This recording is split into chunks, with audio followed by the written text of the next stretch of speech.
Au nom du Père et du Fils et du Saint-Esprit, ainsi soit-il. Eh bien, chers frères, les chroniques de l'ordre franciscain rapportent dans les débuts de l'ordre qu'un religieux qui était habitué à dire son chapelet tous les jours s'est aperçu un soir qu'il l'avait omis. Alors, dans la soirée, il a demandé au père gardien, le père gardien c'est le père supérieur, il lui demanda l'autorisation de prendre du retard pour rejoindre la communauté afin d'aller réciter ce chapelet dans sa cellule, chapelet qu'il avait omis. Il mettait beaucoup de temps à venir et le supérieur, au bout d'un moment, envoyait un moine le chercher. Et il le trouva à genoux devant la Vierge, devant lui et avec deux anges. Et à chaque Ave Maria qu'il prononçait, une rose sortait de sa bouche, un ange s'avançait et la déposait en couronne sur la tête de la Vierge. À l'Ave suivant, un autre ange fit de même. Notre moine était tout à fait étonné. Et comme il tardait à venir, le deuxième tardant à venir, le supérieur trouva habile d'en envoyer un troisième, lequel assista au même spectacle et resta tout aussi ébahi, sans même oser intervenir. Au bout d'un moment, ce fut un quatrième, puis un cinquième. Au bout d'un moment, ce fut toute la communauté. Et on comprend que Dieu éprouve de la joie à cet honneur qui est rendu à la Vierge, car, bien sûr, il aurait pu créer un monde totalement différent, un monde plus beau peut-être, mais faire une créature plus pure que la Vierge Marie, il ne le pouvait pas.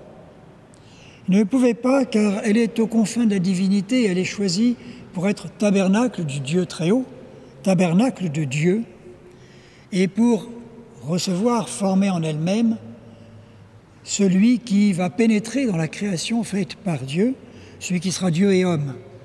Donc on ne peut pas trouver de plus beau, de plus belle créature, de créature plus parfaite, et Dieu tire un très grand honneur, une très grande gloire, à tout honneur qui est rendu à cette plus belle de ses créatures, qu'il s'est choisie comme mère pour s'incarner.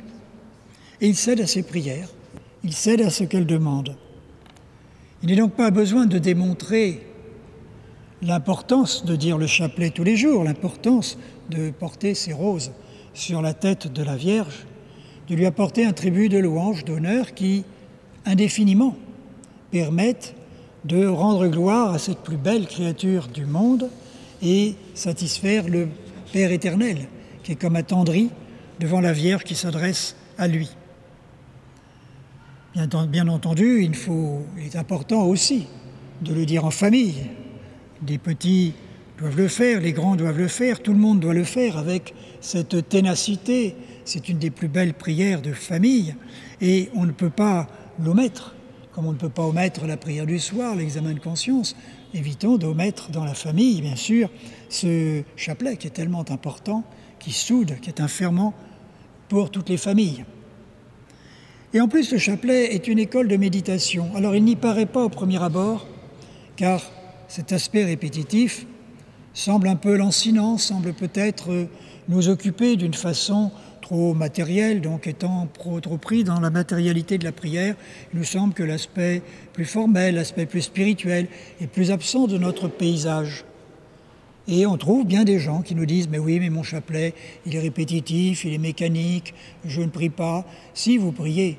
Vous priez de toute façon, vous auriez pris le même temps à faire une méditation pure et simple, vous auriez peut-être eu encore plus de distractions. Donc, il est un petit peu ce balancier qui est là en train de répéter vos Ave Maria et qui vous ramène indéfiniment, puis ensuite parce que vous êtes obligé d'énoncer les mystères. Vous êtes donc obligé de vous rappeler alors, d'une certaine façon, d'être obligé de vous mettre devant ce mystère. Vous savez, le saint Louis-Marie Grignon de Montfort a des petites phrases qu'il propose pour se préparer à lire chacun des mystères. Et en particulier, à la fin de chaque dizaine, il fait rajouter, après le Gloria, grâce de ce mystère de la visitation, ou grâce de ce mystère de la nativité, descendez dans mon âme. C'est un extraordinaire rappel à l'ordre sur la méditation qu'on aurait dû faire, qu'on a peut-être fait de manière très médiocre. Et on s'aperçoit que c'est une sorte de contrainte pour notre esprit. Cette simple petite phrase est une sorte de contrainte dans notre esprit. Elle nous oblige à nous dire, attention, vous êtes en train de prier, vous êtes en train de méditer sur toute la préparation du mystère de l'incarnation, méditer sur l'incarnation, méditer bien sûr sur la plénitude de la grâce qui a été communiquée grâce à la mort, à la souffrance, à la réparation de notre Seigneur Jésus-Christ. Et méditer, bien entendu, sur ce triomphe glorieux auquel sont appelés tous les élus. Donc vous voyez, le chapelet nous rappelle tous les mystères du salut. Il est donc au cœur même de ce qui fait l'architecture de notre méditation. Lorsque nous ne méditons jamais sur autre chose que la Trinité, la création, le péché, l'incarnation, la rédemption et le salut glorieux. C'est toujours cette réalité que nous tâchons de méditer. Il n'y a de glorification de l'homme que dans cette prière.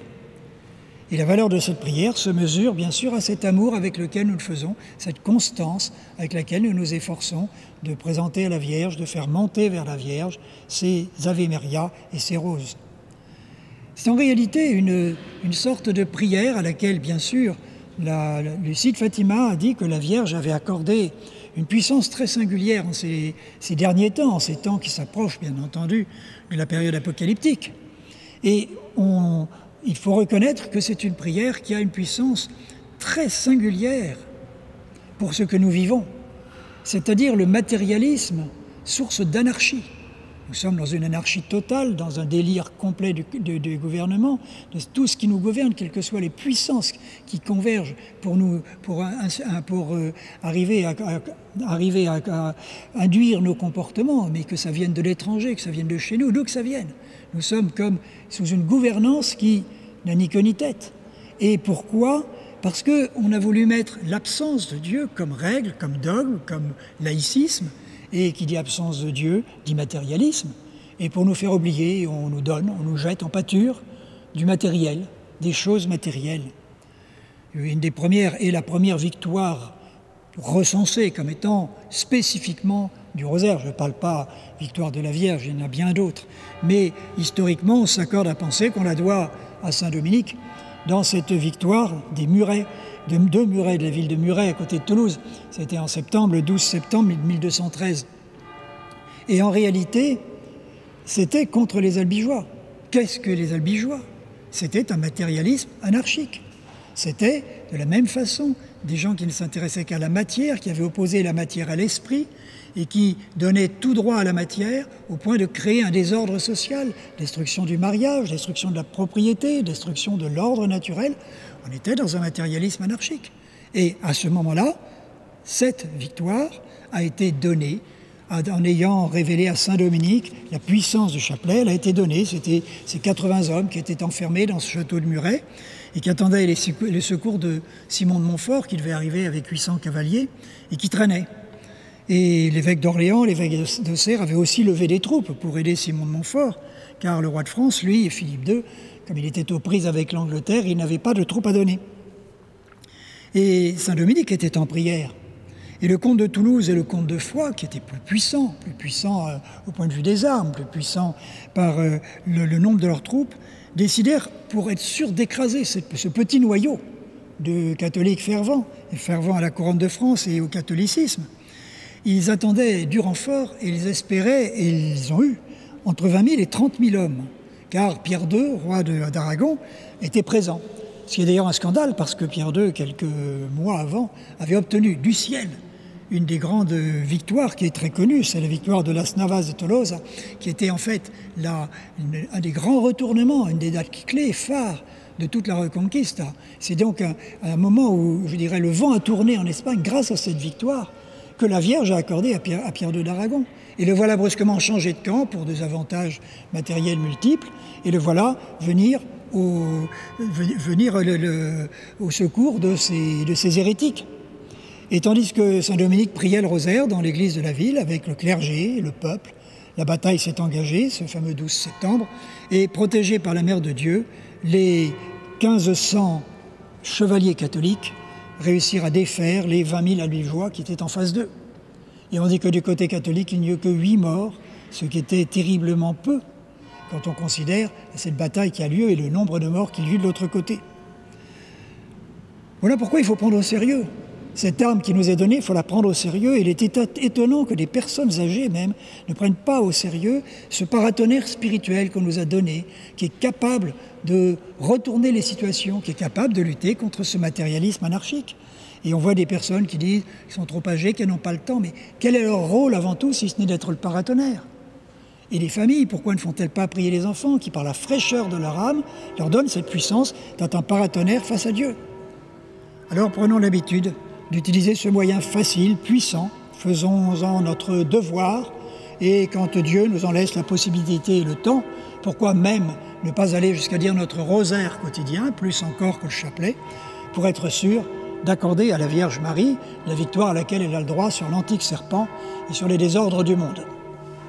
Au nom du Père et du Fils et du Saint-Esprit, ainsi soit-il.